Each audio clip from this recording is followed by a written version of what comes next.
রাধে রাধে বন্ধুরা, কেমন আছো তোমরা সকলে? আশা করি সকলে ভালো আছো, আমিও ভালো আছি। সকলকে জানাই শিবরাত্রির অনেক অনেক শুভেচ্ছা। আশা করি সকলে ভালো আছো। আর দেখো, এখানে সকাল সকাল আমার ঠাকুর দেওয়া হয়ে গেছে। এটা আমি দিনের বেলা ঠাকুর পুজোটা দিয়েছি, সেটাই দেখাচ্ছি তোমাদেরকে। আর এটা আমি আজকে ভিডিওটা তোমাদেরকে একদিন পরে দিচ্ছি। কারণটা হচ্ছে যে তোমরা আমার গলার আওয়াজটা শুনে বুঝতেই পারছো যে গলার কন্ডিশনটা মোটেই ভালো নেই। আর এটা আমার ঠাকুরের আসন, আর এটা আমার শ্রীকৃষ্ণ। আর দেখো, আমাদের পাশের ফ্ল্যাটে ছিল কালী পুজো, ওর জন্য আমি ঠাকুরটাকে বরণ করতে চলে গেছিলাম। মা কালী চলে এসেছিলো নীল পুজোর দিনই। আর পুজোটা হচ্ছে বৃহস্পতিবার রাত্রে। আর তোমরা জানো অমাবস্যার পুজো রাত্রে হয়। যাই হোক, আমি ঠাকুরটা বরণ করতে চলে গেছিলাম। কালকে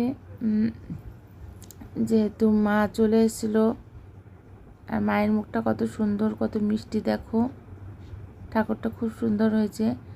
আর এই ঠাকুরটাকে কার কার মনে হয়েছে খুব সুন্দর, খুব মিষ্টি, অতি অবশ্যই কমেন্টে জানিও। আর এখানে দেখো, আমি শাড়ি পরে মাকে বরণ করে নিয়ে নিলাম ঘরে। এর জন্য আর আমি কালকে যেহেতু নীল ষষ্ঠী ছিল, ওর জন্য 4 প্রহর জল ঢেলেছি। 4 প্রহর জল ঢালার পরে গোটা রাত্রি মনে করো 4 প্রহর হয়, জল ঢালতে হয়েছে। ওর জন্য আমি ফোনটা তোমাদের ভিডিওটা এডিট করতে পারিনি।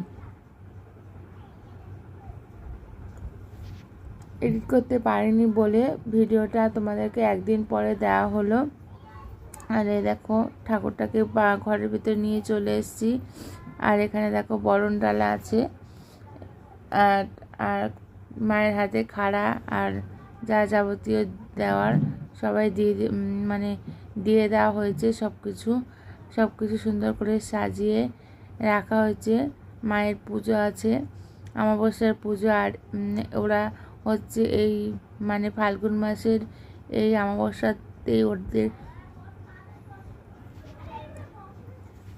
পুজো হয়। ওর জন্য হচ্ছে, আর এই পুজোতে খুব আনন্দ করি আমরা। যাই হোক, ফ্ল্যাটে এটাই একটা ভালো পুজো, সবাই মিলে আনন্দ করার মতন। সবার ঘরে তো আর কালী পুজো হয় না। আর দেখো, সুন্দর করে মাকে সাজিয়ে দেওয়া হয়েছে। আমার ভিডিওটা তোমাদের ভালো লাগে, অতি অবশ্যই লাইক করো।